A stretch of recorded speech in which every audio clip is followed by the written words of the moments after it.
This is the currently slightly wild area that I'm working on at the moment, and I'm digging a pond at the far end there, and this area here I dug out so my tractor could get in and work on the rubbish that was at the far end there at first, but now that I don't need it down there anymore, I'm narrowing it back down again. So here, this bank here will extend further out. What I'm doing is I'm building a Faily Dyke here to hold all that earth, and I'll explain what a Faily Dyke is. But first, what's happening here is I'm making a straight edge on here, and we'll have a seat here so that we can sit and look at the pond. This lump of carpet here was put down on top of the grass to get it off, make it a bit easier to dig, and then it'll be the first layer under the liner once the pond's ready. I'll put that down, then I'll put down a liner on top of that to stop all the wrinkly bits causing a problem with the liner. I'll put the liner in, but I've got a lot of digging to do there yet. Anyway, on to the Faily Dyke.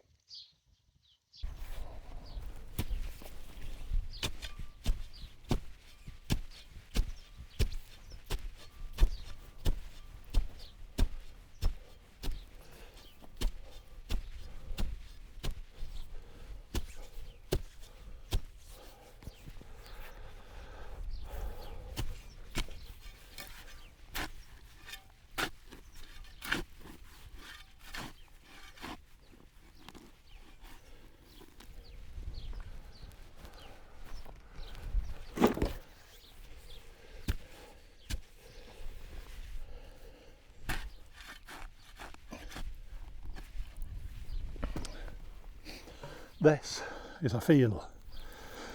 I believe in other parts of the country they call it a turf, but it's a fail here. It's what you make Faily Dykes out of.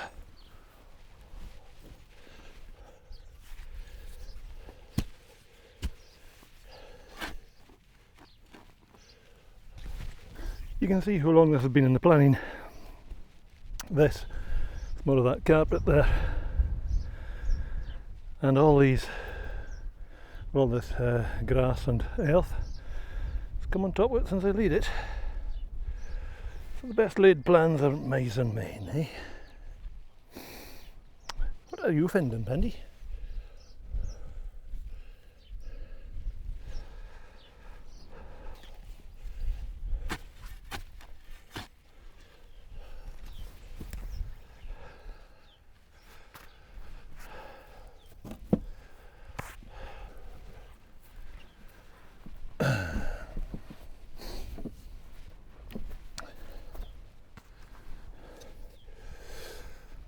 Right, now I've just got to build me dyke up. And what you do, add things trying to keep the dyke at a nice even height all the way along.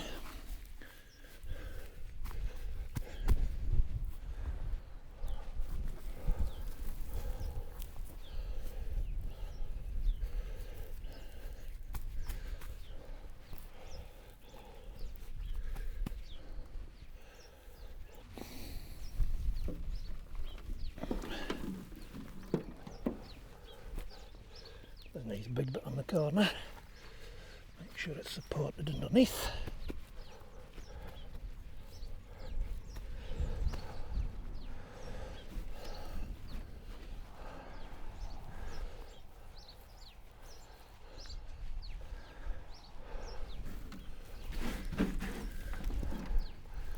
Most of this will just be infill.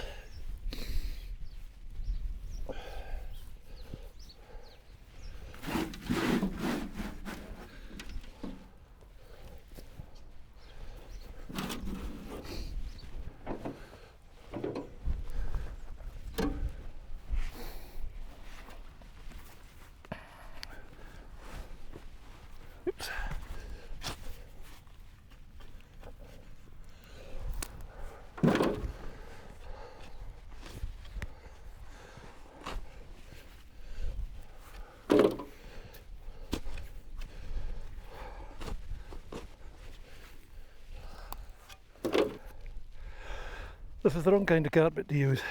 It's a man-made fibre, whereas if you're doing this using a natural fibre, it's a better way to do it. It'll just decompose into the ground. You won't have to worry about putting plastics in your environment. This has been lying there so long, you weren't aware of microplastics in the environment at the time.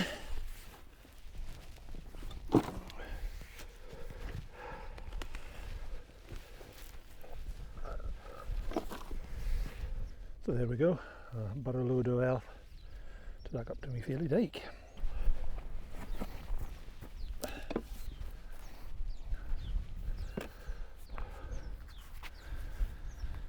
Right, take some of the more solid lumps and I can throw them whole. And then chop them up here. What we need to do is make sure we've got a nice back into the Faily Dyke here. Make sure there's no gaps that I'm leaving in here, which will then of course sink and move and cause me problems in the future. So if I do it right now, hopefully there won't be any problems in the future.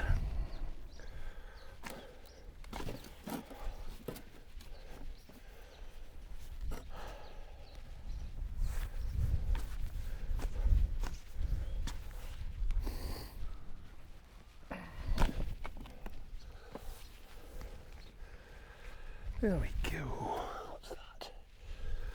Oh, half a clay's big. Take that out of my environment and put it in the bin.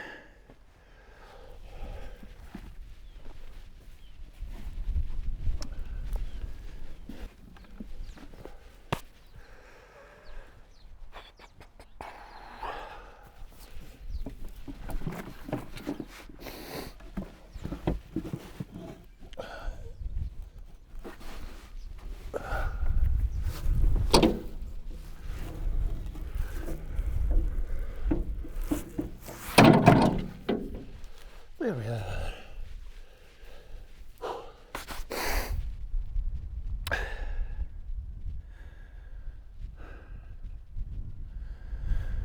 So that's one more level of my Faily Dyke belt. Only a few more to go actually to get up to the level I've got there. But as you can tell by me wheezing, the old post-viral fatigue is still with me. So after that little bout of activity, I'll go in for a coffee, have a sit down, and come up and do another layer in a half hour time.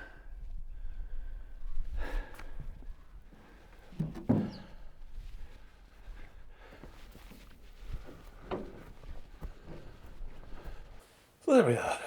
That's the basics of how to build a Faily Dyke.